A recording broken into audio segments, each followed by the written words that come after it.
नमस्कार दोस्तों, आप सभी का हार्दिक स्वागत है। आज की कहानी वीडियो है दो बैलों की कथा। एक गांव में झूरी नाम का एक किसान रहता था। उसके दो बैल थे, हीरा और मोती। दोनों ही बैल हट्टे कट्टे व बलशाली थे।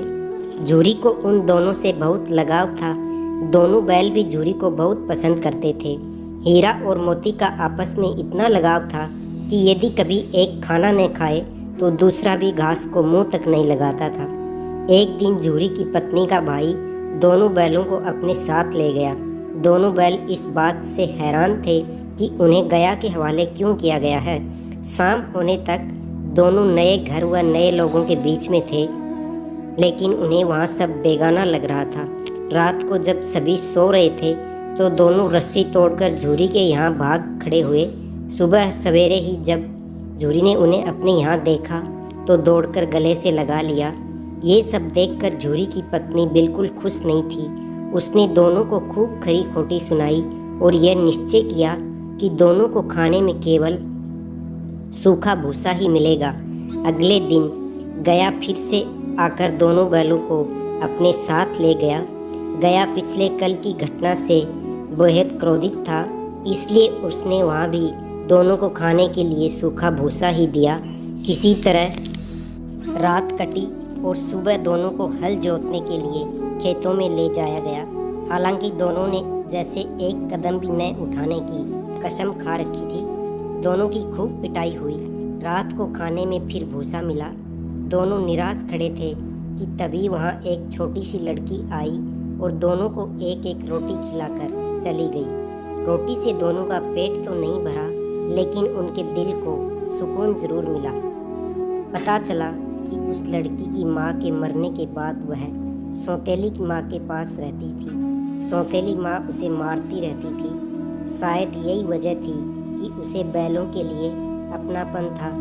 दोनों उस लड़की के बारे में सोचकर चुपचाप अपना समय बिताने लगे। एक रात दोनों ने सलाह करी कि वे दोनों गले में बंधी रस्सी को चबा चबा कर तोड़ देंगे और वहाँ से भाग जाएंगे।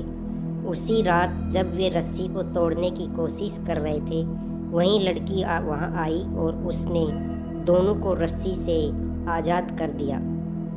दोनों ने छोटी लड़की से विदा ली और दौड़ने लग गए। इतने में गया को इसकी खबर लगी और वह अपने आदमियों के साथ उन दोनों के पीछे दौड़ पड़ा। हीरा और मोती इतना तेज भागे कि उन्हें अपने घर का रास्ता भी याद न रहा। वे रास्ता भटक गए। दोनों को भागते भागते बहुत भूख भी लग पड़ी थी। रास्ते में एक मटर का खेत था। दोनों ने वहां जाकर जमकर मटर खाए। अभी दोनों खेत में चर ही रहे थे कि वहां एक सांड आ धमका।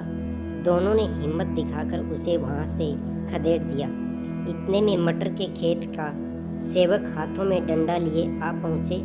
हीरा के पास भागने का मौका था, लेकिन जब उसने देखा कि सेवकों ने मोती को पकड़ लिया है तो वह लौट गया। दोनों बैलों को पकड़कर मवेशी खाने में बंद कर दिया गया। उस मवेशी खाने में बहुत से जानवर कैद थे। वहाँ कई बकरियाँ, घोड़े, भैंसें, गधे बंधे हुए थे, लेकिन किसी को भी खाने को कुछ नहीं दिया जाता था। इस वजह से सभी जानवर कमजोरी के कारण जमीन पर बेजान पड़े हुए थे। जब पूरा दिन बीत जाने पर भी खाने को कुछ न मिला तो हीरा के सब्र का बांध टूट गया। उसने बाड़े की कच्ची दीवार पर जोर से अपने सींग गड़ा दिए। इससे मिट्टी का एक टुकड़ा निकल आया। यह देखकर हीरा को हिम्मत मिली और वह दौड़ दौड़ कर अपने सींगों से दीवार की मिट्टी गिराने लगा। तभी मवेशी खाने का चौकीदार हाथ में लालटेन लिए जानवरों की हाजिरी लगाने आ पहुंचा। हीरा की करतूत देखकर उसने उसकी डंडे से पिटाई शुरू कर दी और उसे मोटी रस्सी से बांधकर वहां से चला गया। हीरा ने मोती से कहा, आज अगर यह दीवार गिर जाती तो यहाँ बंधे हुए कितने ही जानवर आज़ाद हो जाते। यदि ये थोड़े दिन और यहाँ रुके तो कमजोरी से इनका मरना निश्चित है। यह सुनकर मोती बोला, अगर ऐसी बात है तो मैं भी जोर लगाता हूँ। ऐसा कहते ही मोती ने दीवार में उसी जगह वार किया और लगभग 2 घंटे की कड़ी मेहनत से दीवार को तोड़कर गिरा दिया। दीवार के गिरते ही घोड़े, भैंसें, बकरियां सब जल्दी से भाग गई, लेकिन गधे वहीं नहीं खड़े रहे। लाख मनाने पर भी गधे अपने डर की वजह से वहीं खड़े रहे।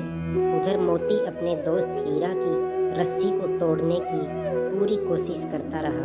अब जब सुबह होने वाली थी तो हीरा ने मोती से कहा, दोस्त, मुझे नहीं लगता कि आज यह रस्सी टूटेगी। तुम यहाँ से भाग जाओ, वरना सबको पता चल जाएगा कि यह सब तुमने ही किया है। मुझे यहीं छोड़कर तुम चले जाओ। यह सुनते ही मोती की आंखों में आंसू आ गए। वह हीरा से बोला, मित्र, मैं इतना स्वार्थी नहीं हूँ कि मुश्किल के इस समय में तुम्हें छोड़कर चला जाऊँ। मैं मरते दम तक तुम्हारे साथ ही रहूँगा। मुझे हर अपराध की सज़ा स्वीकार है। कम से कम इन जानवरों की जान बचाने का आशीर्वाद तो मिलेगा। इतना कहकर मोती ने गधों को सींग मारकर बाड़े से भगा दिया और स्वयं हीरा के पास आकर सो गया।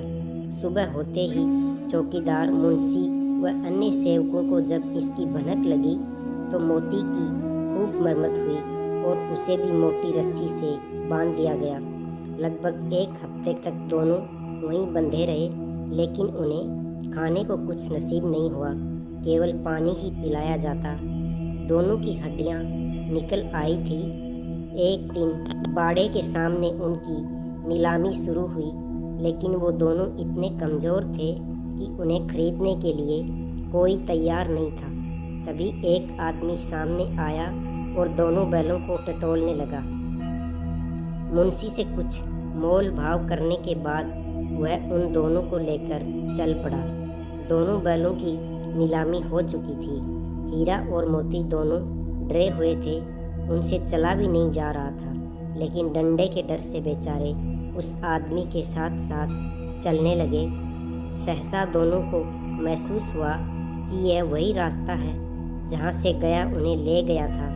वही खेत, वही रास्ता और वही कुआं तो है जहाँ पर वे हल जोतने आया करते थे। अब उनकी सारी थकान दूर होने लगी और वह दोनों तेज तेज चलने लगे। जैसे ही उन्हें अपना घर और अपने बांधे जाने की जगह दिखाई दी, दोनों भागकर उस ओर चल दिए। द्वार पर झूरी बैठा हुआ था। जैसे ही उसने दोनों बैलों को देखा तो उसने उन्हें गले लगा लिया। दोनों बैलों की आंखों में आंसू आ गए।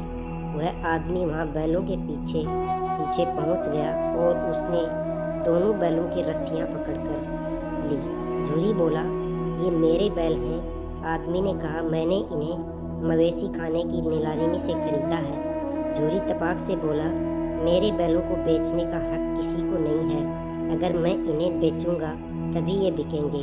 आदमी ने जवाब दिया, मैं थाने में जाकर रपट दर्ज करवाता हूँ। झूरी बोला, ये मेरे बैल हैं।